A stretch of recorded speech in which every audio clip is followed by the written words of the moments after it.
নমস্কার, ঘর পরিবার ব্লগে আপনাদের সবাইকে স্বাগত। আশা করি আপনারা সবাই ভালো আছেন। আমি মহুয়া। আজ পালং শাকের একটা বেশ নতুনত্ব রেসিপি আপনাদের সঙ্গে শেয়ার করছি। সারা শীতকাল জুড়ে পালং শাকের ভাজা, পালং শাকের ঘন্ট আমরা অনেক খেয়েছি। তাই এখন পালং শাকের রান্না একটু বৈচিত্র্য না আনলে কিন্তু খেতে তেমন ভালো লাগবে না। তাই আজকের রেসিপিটা আমি করব একদম বেশ অন্যরকমভাবে। আজকে পালং শাক আর আলু দিয়ে একটা দারুণ টেস্টি মুখরোচক রেসিপি আপনাদের সঙ্গে শেয়ার করছি, যেটা ভাত, রুটি বা পরোটা সব কিছুর সঙ্গে কিন্তু খেতে দুর্দান্ত লাগবে।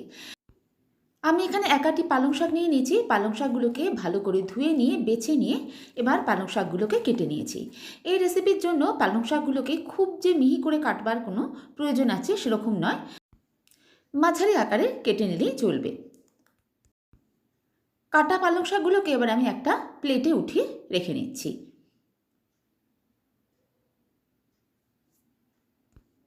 পালং শাকের এই রেসিপিটায় আমি দুটো আলু ইউজ করব। এখানে আমি দুটো আলুর খোসা ছাড়িয়ে নিয়েছি। এই আলুগুলোকে এবার আমি গ্রেট করে নেব। এই রেসিপিটাতে আলু সিদ্ধ করে না দিয়ে এইভাবে কাঁচা আলু গ্রেট করেই রান্না করলে খেতে বেশি ভালো লাগে। আলুগুলোকে এবার আমি গ্রেট করে নিচ্ছি। এবার আলুগুলোকে ভালো করে 2-3 বার জলে ধুয়ে একদম শুকনো করে চিপে তুলে নেব। আলুগুলোকে যতটা সম্ভব শুকনো করে চিপে তুলে নিচ্ছি। আলুগুলো এখন বেশ সুন্দর ঝরঝরে হয়ে গেছে। এরকমভাবেই আলুগুলোকে করে নিতে হবে। এবার রান্নার জন্য একটা মশলা বানিয়ে নিচ্ছি। আমি একটা বাটির মধ্যে প্রথমে নিয়ে নিচ্ছি হলুদ গুঁড়ো, তারপরে দিয়ে দিচ্ছি জিরে গুঁড়ো, ধনে গুঁড়ো আর অল্প একটু দিচ্ছি লঙ্কার গুঁড়ো। এবার অল্প একটু জল দিয়ে মশলাটাকে গুলে নেব। রান্নার জন্য আগে এই মশলাটা আমি তৈরি করে রাখছি।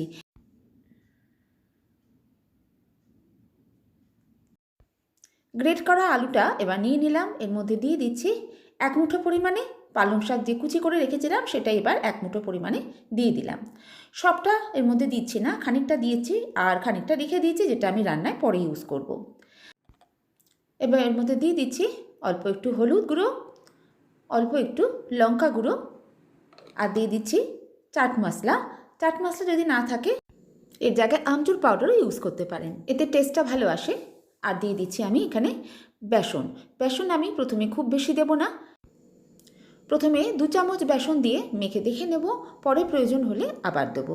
বেসনের পরিমাণটা বেশি হলে খেতে ভালো লাগবে না, এই জন্য বেসনটা একটু বুঝেই দেব। এবার ভালো করে মেখে নেব। আমি এর মধ্যে নুনও দিইনি, কারণ নুন দিলেই জল ছাড়বে। এই জন্য প্রথমে আগে মেখে নিচ্ছি, মেখে ভাজার ঠিক আগে নুনটা দেব। মেখে নেওয়ার পরে আরেক চামচ বেসন আমি দিচ্ছি, কারণ আরেকটু বাইন্ডিংয়ের প্রয়োজন আছে। আর দিয়ে দিচ্ছি এবার নুন। মেখে নিচ্ছি। এই সময় আমি গ্যাসে তেল বসিয়ে দিয়েছি গরম হওয়ার জন্য, কারণ মাখার সঙ্গে সঙ্গে ভাজতে হবে। এই রকম ছোট ছোট বলের আকারে এবার ভেজে নেব। এরকমভাবেই বাইন্ডিংটা হবে।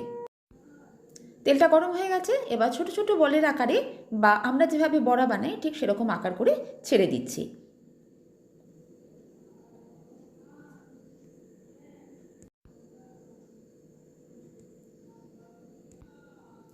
দু পিঠ এরকমভাবে বেশ একটু লালচে লালচে করে ভেজে তুলে নিচ্ছি। খুব বেশি যে লালচে করে ভাজতে হবে তাও না, কারণ এটা আমরা গ্রেভিতে দেবো। এরকমভাবে ফ্রাই করে নিয়েছি, এবার আমি তুলে নিচ্ছি।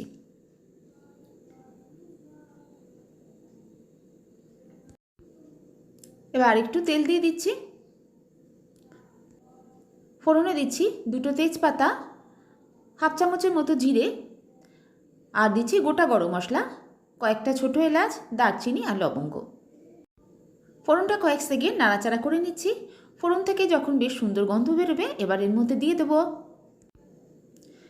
আমাদের গোলা মশলাটা, যেটা আমরা রান্নার শুরুতেই বানিয়ে রেখেছি। মশলাটা দিয়ে এবার কষে নেব।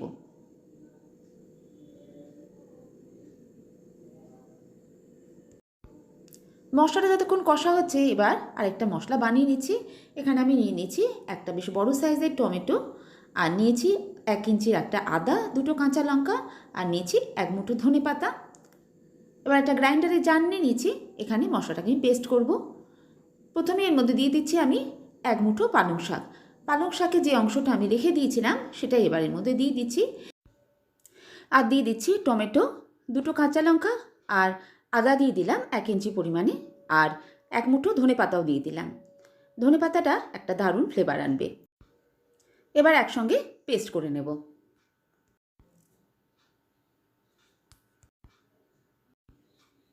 মশলাটা এতক্ষণে কষা হয়ে গেছে। এবার এর মধ্যে দিয়ে দিচ্ছি তৈরি করা পালং শাক টমেটোর পেস্টটা। এবার এই পেস্টটাকেও বেশ খানিকক্ষণ ধরে কষে নেব।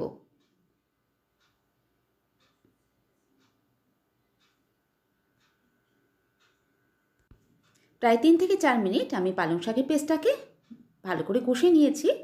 লো টু মিডিয়াম ফ্লেমে রেখে এটাকে ভালো করে এভাবে কষতে হবে।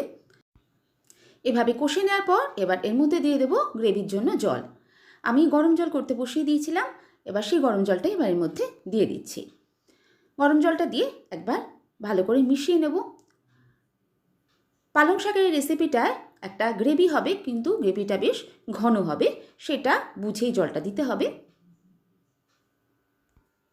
এবার দিয়ে দেবো পরিমাণ মতো নুন, আর দিয়ে দেবো অল্প একটু চিনি। চিনিটাতে কোনো মিষ্টি ভাব আসবে না, কিন্তু স্বাদটা ব্যালেন্স হবে, খেতে ভালো লাগবে। একবার মিশিয়ে দিয়ে এবার 1 মিনিট ফুটিয়ে নেব। ফুটে উঠলে এবার এর মধ্যে দিয়ে দেব ভেজে রাখা বড়াগুলো।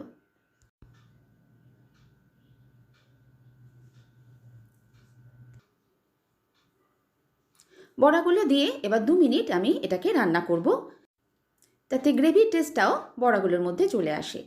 হাই ফ্লেমে রেখে একটু এইভাবে ফুটিয়ে নেওয়ার পর ফ্লেমটাকে একদম কমিয়ে দিয়ে ঢাকা দিয়ে 2 মিনিট রান্না করে নেব।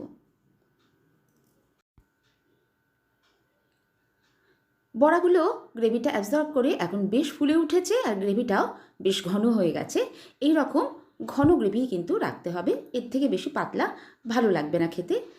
নামাবার আগে এর মধ্যে দিয়ে দিলাম গরম মশলার গুঁড়ো, আর দিয়ে দেবো একটু ঘি। যেহেতু এটা নিরামিষ রেসিপি, এই রান্নায় ঘি আর গরম মশলার স্বাদটা বেশ ভালো লাগে। হালকা হাতে ঘি আর গরম মশলাটা মিশিয়ে দেওয়ার পরই গ্যাসের ফ্লেমটা অফ করে দেব। আলু দিয়ে পালং শাকের একদম ইউনিক স্টাইলে রেসিপি আমাদের একদম রেডি।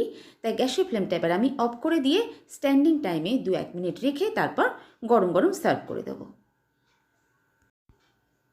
বানিয়ে নিলাম পালং শাক আর আলু দিয়ে একদম ইউনিক স্টাইলের একটা রেসিপি, বা পালং শাকের নতুন ধরনের একটা কোফতা কারি, যেটা গরম গরম রুটি বা ভাত বা পরোটা সব কিছুর সঙ্গেই খেতে দুর্দান্ত লাগে।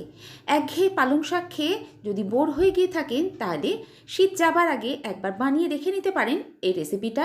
আশা করছি আপনাদেরও ভালো লাগবে। ভালো লাগলে একটা লাইক আর শেয়ার করার অনুরোধ রইল। আর আমার চ্যানেলটাকেও সাবস্ক্রাইব করে নেবেন, যাতে আমি যখনই কোনো ভিডিও আপলোড করি সেটা আপনার কাছে সরাসরি পৌঁছে যায়। আর এই জন্য সাথে থাকা বেল আইকনটাকে প্রেস করতে ভুলবেন না। আজ এই পর্যন্তই। আবার কোনো নতুন ইউনিক রেসিপি নিয়ে আপনাদের সঙ্গে দেখা হচ্ছে। সবাই ভালো থাকবেন, সুস্থ থাকবেন, আনন্দে থাকবেন।